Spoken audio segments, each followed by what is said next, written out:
Friends समस्त को मो तरफ नमस्कार। आशा कर समस्ते भल थे, खुशी थे, सुस्थ थे, सब बेले भल रुहतु, खुशी रुहतु, फेस रे स्माइल रखु। आज आपण देखी गोटे हलदी, गोटे डिफरेंट टाइप रो हलदी को आम आज यूज करबा आम स्किन रे।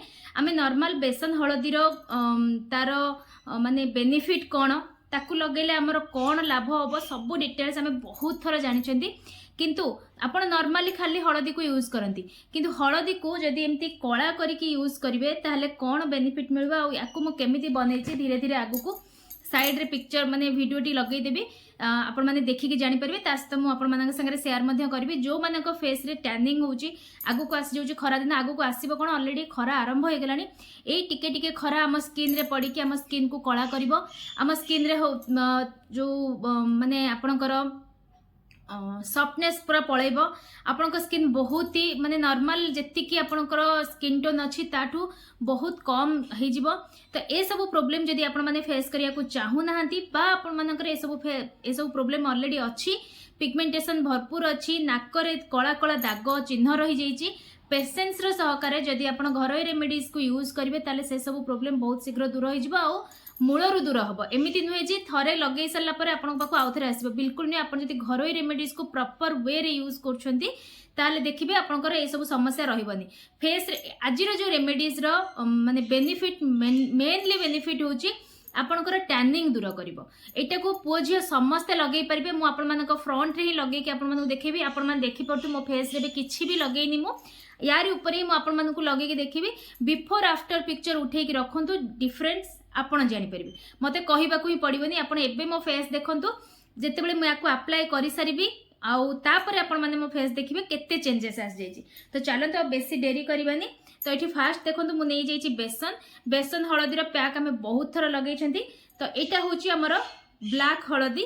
तो यहाँ को मुझे बनैली एपटे देखूँ दे दूची कह भी दूची गोटे लुहा कड़े ने लुहार जेकोसी छोट जगह थी आपण ने पूरा फ्लेम को स्टीम करेंगे। ता उपरे हलदी आपनकर जेतिकी दरकार मु तो बनै के रखी देछि 3-4 थर हल्ला परिका। हलदी को आपण माने सेथरे पकेकी भल भाव टिके रोस्ट करेंगे पूरा सीम रे, न पूरा पोड़ी जीवो बेकार हलदीटा किछि भी काम रे आसीबनी। हल्का हल्का देखिए धीरे धीरे तार कलर चेंज हे जीवो।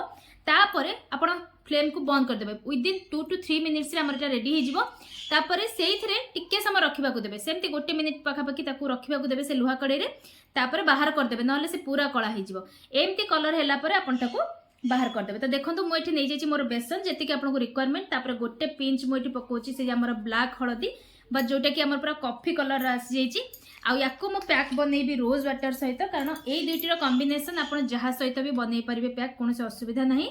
याको आपण माने फेस वॉश पर भी यूज करि परिबे, फेस पैक पर मध्ये लगे परिबे। मु किंतु एठी फेस वॉश पर लगेबी, सॉरी फेस पैक पर लगे कि रखिबी।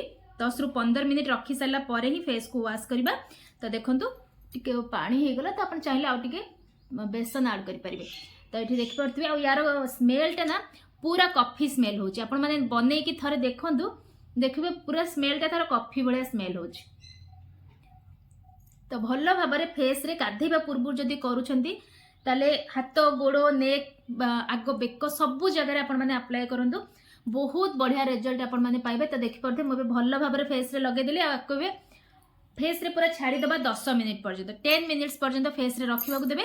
हल्का जेतेबेले आपनको स्किन टा टाणी हबो सेते बेले जाई कि आपण माने फेस को वॉश करिवे। नॉर्मल पानी रे फेस वॉश करिवे, कोनोसी प्रकार माने साबुन शैम्पू ए सब जिंस किछि यूज करिवेनी।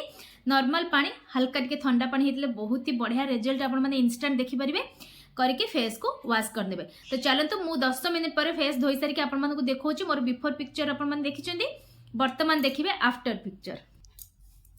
तो देखि परथे मो फेस को भल भाव वॉश करके पळे आछि। आउ फेस रे बहुत सारा चेंजेस मते फील होची। फेस बहुत ही क्लीन, फास्ट तो होची, फेस क्लीन लागुची। आउ जदि आपनकर पिगमेंटेशन थिबो निहाती भाबरे दूर हबो। टेंशन फ्री है कि आपण माने रेमेडीज को अप्लाई करि परिबे, जेतु एटा पूरा पूरी केमिकल फ्री। तो आशा करछि वीडियोटी भल लागिथिबो। भल लागले लाइक शेयर कमेंट करियो को बिल्कुल भी भूलिबेनी। जो माने भी जोठु देखुछंती प्लीज गोटे कमेंट्स करी कहंतु आपण माने को जगह रो देखुछंती। ता सहित जो माने मते भल पाइबा दउछंती से मानको दिल से थैंक यू। गोटे गोटे शेयर निहाती भाबरे करंतु जा द्वारा कि मो वीडियो समस्तଙ୍କ पाखरे पहुंची परिबो। तो आउ मते बहुत सारा भल पाइबा मध्ये मिलिबो। तो चलो तो पुणी देखा हबो गोटे नेक्स्ट वीडियो रे।